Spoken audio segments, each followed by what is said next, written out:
Hola, bienvenidos a un nuevo episodio de Cápsulas Jurídicas, el espacio donde analizamos las leyes de una manera sencilla, práctica y fácil de entender.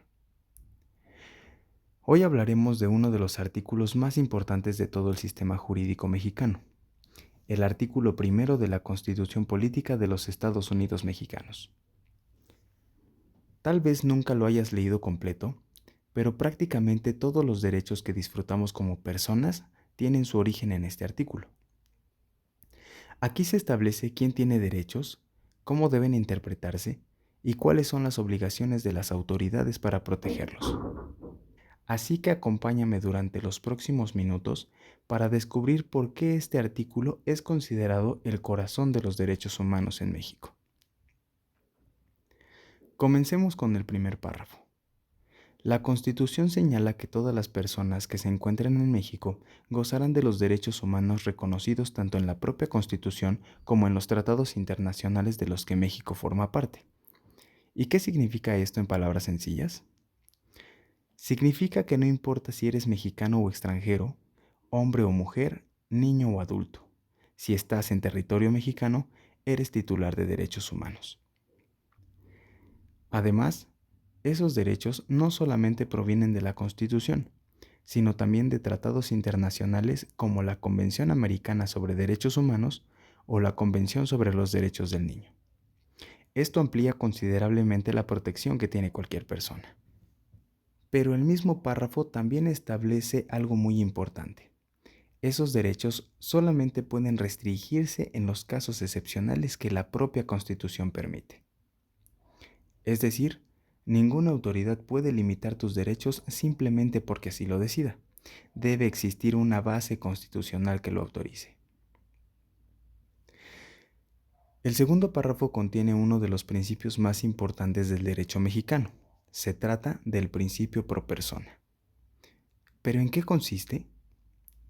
Bueno, la Constitución establece que las normas sobre derechos humanos deben interpretarse favoreciendo siempre a las personas con la protección más amplia posible.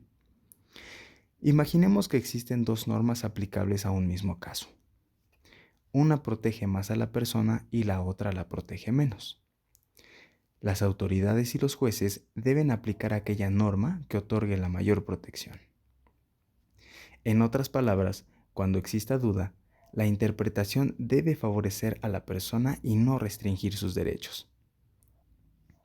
Este principio ha transformado la manera en que los tribunales mexicanos resuelven muchos casos relacionados con derechos humanos. Ahora hablemos del tercer párrafo. Aquí la Constitución impone obligaciones muy claras a todas las autoridades. No importa si hablamos del presidente de la República, un gobernador, un presidente municipal, un policía, un juez o cualquier servidor público.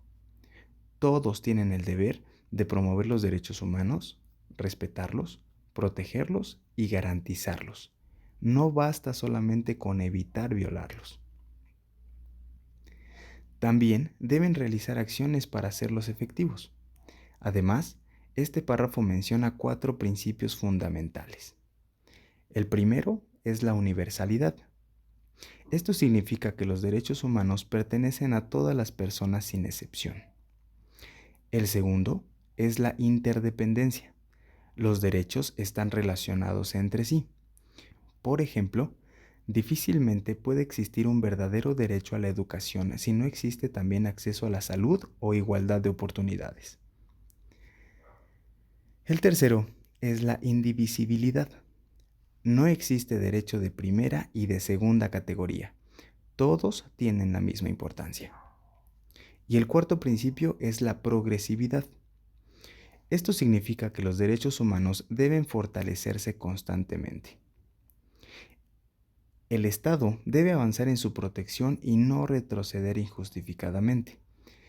En consecuencia, cuando una autoridad viola derechos humanos, el Estado tiene la obligación de prevenir esas violaciones, investigarlas y sancionar a los responsables para reparar el daño causado. No basta con reconocer que hubo un error, también deben existir consecuencias y mecanismos para reparar a la víctima. El siguiente párrafo es muy breve, pero tiene un enorme significado histórico. La Constitución prohíbe completamente la esclavitud en México. Además, establece que cualquier persona esclavizada que llegue al territorio nacional obtiene automáticamente su libertad y la protección de las leyes mexicanas.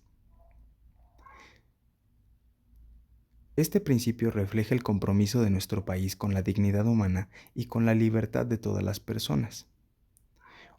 Hoy puede parecer algo evidente, pero representa una conquista histórica de enorme importancia.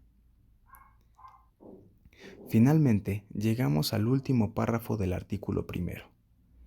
Aquí encontramos la prohibición de la discriminación.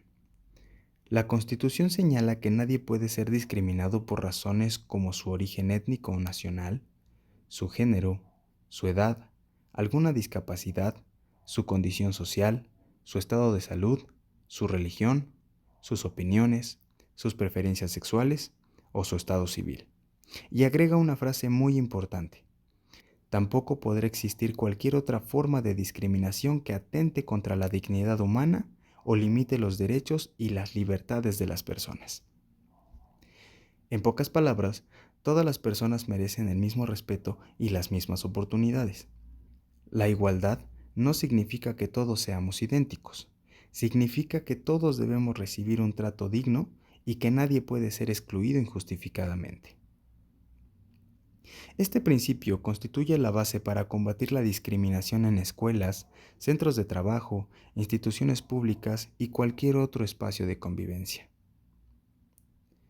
Como podemos ver, el artículo primero de la Constitución no es un artículo cualquiera, es la puerta de entrada a todos los derechos humanos reconocidos en nuestro país. Nos recuerda que todas las personas tienen derechos, que las autoridades están obligadas a protegerlos, que deben aplicarse siempre la interpretación más favorable para las personas y que la discriminación no tiene cabida en una sociedad democrática. Conocer este artículo no solo nos ayuda a entender la Constitución, también nos permite reconocer cuando nuestros derechos están siendo respetados y cuando es necesario exigir su protección. Porque conocer la ley es el primer paso para ejercer nuestros derechos de manera consciente.